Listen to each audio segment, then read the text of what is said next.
نبی کریم علیہ السلام کی حیات طیبہ میں جب منافقین فساد بپا کر رہے تھے تو ان سے کہا گیا لا تفسدوا فی الارض، کہ زمین میں فساد مت کیا کرو۔ ہونا تو یہ چاہیے تھا کہ وہ فساد سے باز آ جاتے، لیکن انہوں نے جواب دیا انما نحن مصلحون، ہم تو اصلاح والے ہیں۔ تو ایک بندہ دنگا فساد کرتا ہو اور دعویٰ کرے کہ میں اصلاح کرتا ہوں اور میں اصلاح کا علم بردار ہوں، تو یہ نہایت ہی گھناؤنی صورت بن جاتی ہے۔ یہ معاملہ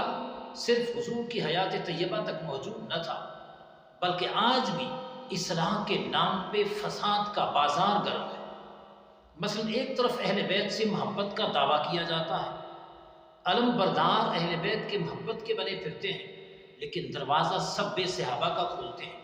صحابہ کرام پہ نکتہ چینی، صحابہ کرام کو گالیاں نکالنا اور صحابہ کرام کے حوالے سے طعن و تشنیع کے تیر چلانا، یہ ان کے عمل اور ایمان کا حصہ بن چکا ہے۔ لہٰذا اہل بیت سے محبت کے ضمن میں صحابہ کو گالی دینا، یہ فساد کے ضمن میں اصلاح کا دعویٰ کرنا ہے۔ اسی طرح کچھ لوگ توحید کا ڈھنڈورا پیٹتے ہیں، بات تو اچھی کرتے ہیں، لیکن اس توحید کے ضمن میں وہ رسالت پہ حملہ اور ہوتے ہیں، حضور کی عظمت، حضور کا مقام، حضور کی شان کو ماننے سے کتراتے ہیں اور ہمیشہ حضور کی شان کو گھٹانے کے درپے ہوتے ہیں۔ سو توحید کا نام لے کر رسالت کو گھٹانے اور عظمت رسالت کو کم ثابت کرنے کے لیے یہ فساد کے وہ فساد ہے کہ کرتے فساد ہیں اور اپنے لوگوں کے سامنے اپنے آپ کو اصلاح کی لبادی میں پیش کرتے ہیں۔ اسی طرح بعض لوگ وہ ہیں جنہوں نے رسول کریم علیہ السلام سے محبت کا دعویٰ کیا،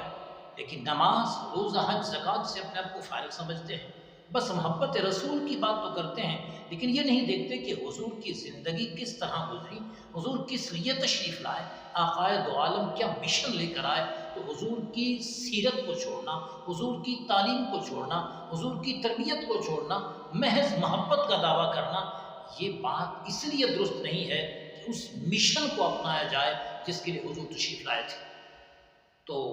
اقبال نے کہا تھا ستی زکار رہا ہے ازل سے تا امروز، چراغ مصطفی سے شرار بولہبی، جو خرابی ہمیشہ سے چلی آ رہی ہے وہ خرابی آج بھی موجود ہے کہ فساد کے ضمن میں لوگ اصلاح کا ڈھنڈورا پیٹتے ہیں۔ حالانکہ حقیقت یہ ہے کہ جب اصلاح کو اصلاح کے طور پر دیکھا جائے، رکھا جائے، پرکھا جائے، سمجھا جائے اور فساد کو فساد سمجھا جائے، تب جا کر نظام دنیا کا درست ہو سکتا ہے۔